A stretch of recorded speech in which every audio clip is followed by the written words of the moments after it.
Hello, ഞാൻ Sherin Davis. നമ്മുടെ എല്ലാവരുടെയും ഒരു ഫേവറേറ്റ് ആയിട്ടുള്ള ഇൻവെസ്റ്റ്മെൻ്റ് ആണ് ഫിക്സ്ഡ് ഡെപ്പോസിറ്റ്സ് അല്ലേ?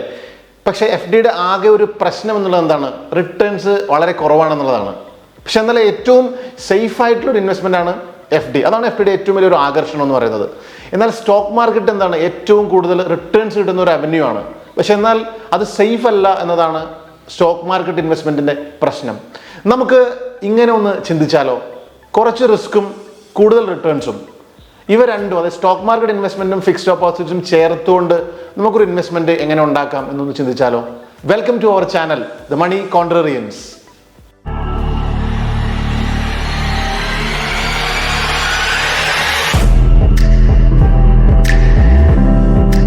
നമുക്ക് ഫിക്സ്ഡ് ഡെപ്പോസിറ്റ്സിൻ്റെ പോസിറ്റീവ് സൈഡും നെഗറ്റീവ് സൈഡും ഒന്ന് നോക്കിയാൽ, ഒന്ന് പരിശോധിച്ച് നോക്കാം. എന്തൊക്കെയാണ് ഫിക്സ്ഡ് ഡെപ്പോസിറ്റ്സിൻ്റെ ഏറ്റവും പോസിറ്റീവ് ആയിട്ടുള്ള വശങ്ങൾ എന്തൊക്കെയാണ്? ഒന്നാമത്തെ പോസിറ്റീവ് എന്ന് പറയുന്നതാണ്, അത് ഏറ്റവും സെക്യൂർഡ് ആണ് അല്ലേ, സുരക്ഷിതമായിട്ടുള്ള ഒരു ഇൻവെസ്റ്റ്മെൻ്റ് ആണ്. രണ്ടാമത്തെ പോസിറ്റീവ് എന്താണ്? അത് ഒരു കൺസിസ്റ്റൻ്റ് ആയിട്ടൊരു ഇൻകം തരുന്ന റവന്യൂ ആണ്, അത് സ്ഥിരമായിട്ടുള്ളൊരു വരുമാനം. മൂന്നാമത്തെ പോസിറ്റീവ് എന്താണ്? അതിൽ ലോൺ എടുക്കാനുള്ള ഒരു സൗകര്യമുണ്ട് എഫ് ഡിക്ക് അഗെയിൻസ്റ്റ് ആയിട്ട്. നാലാമത്തെ പോസിറ്റീവ് എന്താണ്? നമുക്ക് എഫ് ഡിനെ ഒരു സെക്യൂരിറ്റി ആയിട്ട് മറ്റു പല സേവനങ്ങൾക്ക് നമുക്ക് ഉപയോഗിക്കാം എന്നുള്ളതാണ് എഫ് ഡിയുടെ നാലാമത്തെ ഏറ്റവും വലിയ പോസിറ്റീവ്. ഇനി നെഗറ്റീവ് സൈഡ് എന്തൊക്കെയാണ് എഫ് ഡിയുടെ? ഏറ്റവും വലിയ നെഗറ്റീവ് എന്ന് പറയുന്നതാണ്, അതിന് റിട്ടേൺസ് വളരെ കുറവാണ് താരതമ്യേന അല്ലേ.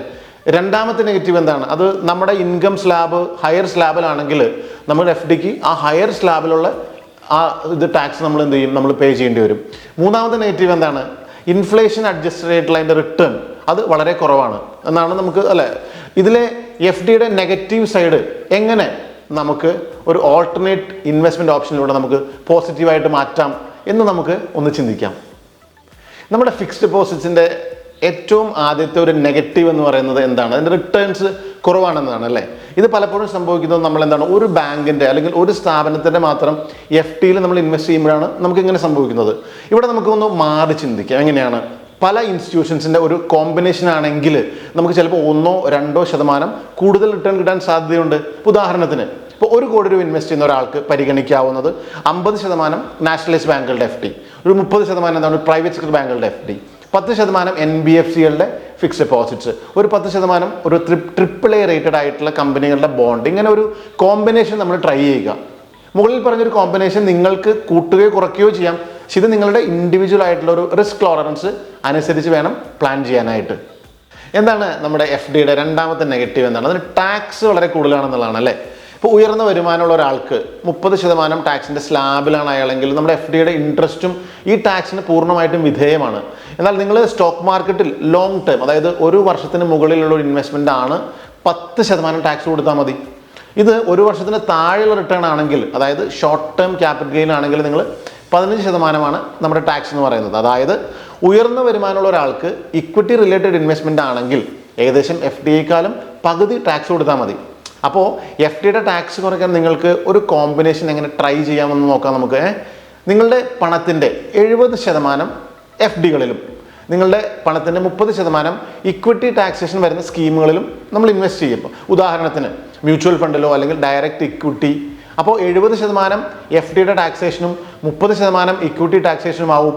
ഇൻവെസ്റ്റ്മെൻറ്റിൻ്റെ രണ്ടും കൂടി നോക്കുമ്പോൾ എഫ് ഡി മാത്രം ചെയ്യുന്ന ടാക്സിൻ്റെ ലയബിലിറ്റിയേക്കാൾ കുറവായിരിക്കും നമ്മൾ ഈ കോമ്പിനേഷൻ ചെയ്യുമ്പോൾ ഉണ്ടാകുന്ന ടാക്സിൻ്റെ എമൗണ്ട് എന്ന് പറയുന്നത്. എഫ് ഡിയുടെ മൂന്നാമത്തെ എന്താണ് അതിൻ്റെ നെഗറ്റീവ്? ഇൻഫ്ലേഷൻ അഡ്ജസ്റ്റഡ് റിട്ടേൺ അത് കുറവാണ് എന്നതാണ് അല്ലേ.